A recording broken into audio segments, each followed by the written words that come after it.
Saya jemput Datuk Teo Eng T untuk mengumumkan soalan. Datuk Seri Yang di-Pertua, soalan saya lemah 4. YB Menteri, selalu datang Dewan YB. Terima kasih Datuk Yang di-Pertua. YB Senator telah bertanyakan mengenai perancangan baru untuk menambah baik sistem pelupusan sisa pepejal di Malaysia. Untuk makluman ahli yang berhormat, Kementerian Pembangunan Kerajaan Tempatan KPKT sentiasa komited dalam memastikan pengurusan sisa pepejal negara yang lebih cekap dan berkesan. Ini termasuk perancangan tapak pelupusan sisa pepejal yang selamat supaya dapat meminimumkan impak negatif terhadap alam sekitar. Sejak tahun 2021, kementerian ini melaksanakan perancangan yang holistik di mana KPKT melalui Jabatan Pengurusan Sisa Pepejal Negara JPSPN telah menutup selamat tapak pelupusan yang bermasalah dan tidak lagi beroperasi untuk digantikan dengan tapak pelupusan sisa pepejal sanitari yang dibina secara regional. Fasiliti ini akan dihubungkan dengan stesen pemindahan yang berfungsi sebagai pusat pengumpulan sisa pepejal sebelum dilupuskan ke tapak pelupusan. Selain itu, kementerian ini sedang menyediakan perancangan untuk membangunkan loji dengan izin Waste to Energy WTE di negeri yang menerima pakai Akta Pengurusan Sisa Pepejal dan Pembersihan Awam 2007 Akta 672 bagi mengatasi isu tapak yang bersesuaian untuk pembinaan tapak pelupusan sanitari serta menampung penjanaan sisa yang semakin meningkat sepanjang tahun. Kementerian ini yakin juga loji WTE mampu mengurangkan janaan gas rumah hijau dan seterusnya dapat membantu negara mencapai sasaran pengurangan gas rumah hijau sebanyak 45% menjelang tahun 2030. Menyedari keperluan untuk mewujudkan pengurusan sisa pepejal yang holistik, cekap, mampan dan selaras dengan hierarki pengurusan sisa, KPKT turut mengorak langkah untuk mentransformasikan pengurusan sisa pepejal ke arah ekonomi kitaran. Inisiatif yang dimaksudkan sebagai usaha transformasi pengurusan sisa pepejal ke arah ekonomi kitaran yang dilaksanakan oleh KPKT antaranya adalah seperti berikut. Pertama, membangunkan kerangka roadmap pengurusan sisa pepejal berasaskan ekonomi kitaran. Kedua, memperkasakan program komunikasi pendidikan dan kesedaran awam ataupun SIPA bagi amalan pengasingan sisa di punca, yakni separation at source dan pembudayaan amalan 3R. Ketiga, inisiatif perluasan tanggungjawab pengeluar ataupun extended producer responsibility. Dan yang keempat, membangunkan kemudahan sisa pepejal bersepadu dan transformasi fasiliti pengurusan sisa pepejal. Usaha ini dilihat dapat mengurangkan penjanaan jumlah sisa pepejal dalam jangka masa panjang serta mengurangkan kos pengurusan sisa pepejal sekaligus menyumbang kepada pencapaian matlamat pembangunan mampan. Sekian, terima kasih Datuk Yang Soalan tambahan Datuk Teo. Terima kasih Timbalan Menteri. Datuk Seri Yang di-Pertua, soalan tambahan saya. Saya difaham bahawa tapak pelupusan sampah di negeri Johor seperti di Pekan Nanah, Puan Tian dan Jumaruang sudah mencapai maksimum penggunaan tanah. Apakah rancangan baru kementerian terhadap masalah ini?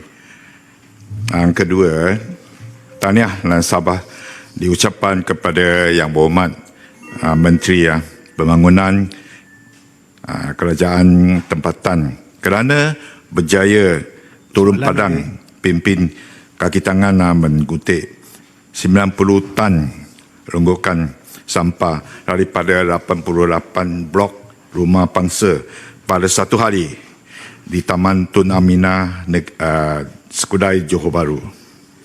Atas peringatan dan nasihat Baginda Sultan Johor, apakah rancangan pihak kementerian untuk menjamin masalah ini tidak berulang?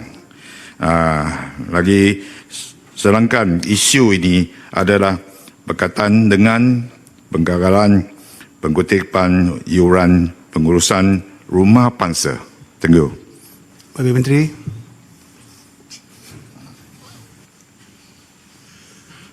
Terima kasih Datuk Yang di-Pertua, terima kasih Yang Berhormat Senator.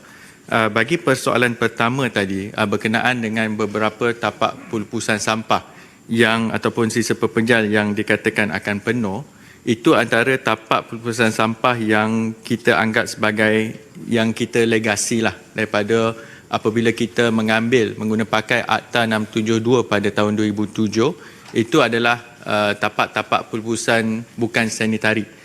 Memang tapak itu lebih awal daripada akta yang kita ada. Maka sebab itu selepas 2007 pendekatan yang jabatan laksanakan adalah untuk mana-mana tapak pelepasan sampah yang baru semestinya berbentuk sanitari. Jadi sebagai contoh, kalau di Johor ini kita sudah pasti yang kawasan di sebelah selatan ni kita ada tapak pelepasan di Silong.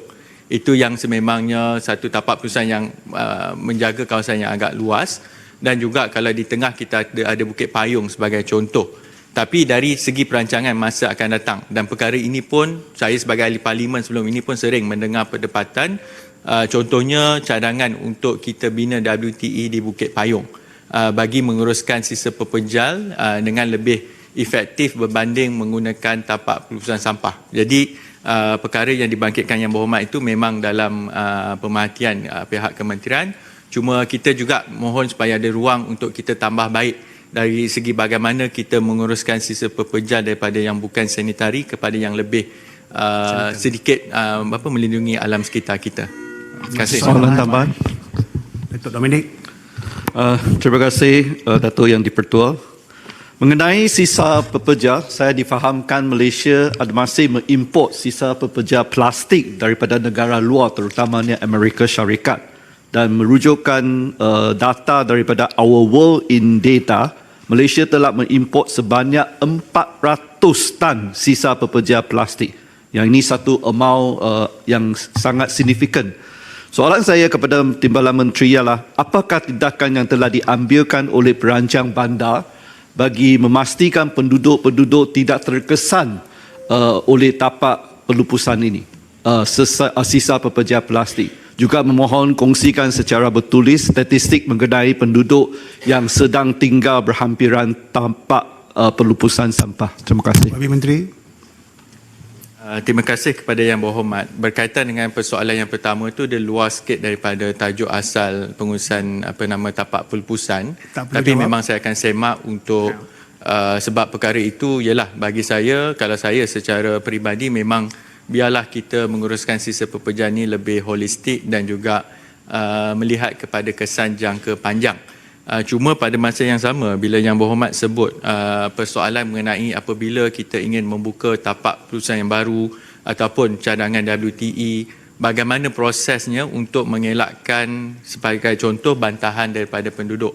Jadi sebab itu bila kita tekankan, kalau dulu bila non-sanitary landfill ini, perkara itu mungkin tidak dititik beratkan sebagai contoh. Kalau untuk sanitary ini kita kena pastikan bahawa dia ada environmental impact assessment ataupun EIA untuk mengesahkan sama ada perkara itu mengambil kira pandangan ataupun keperluan melindungi, ada kemampanan di situlah.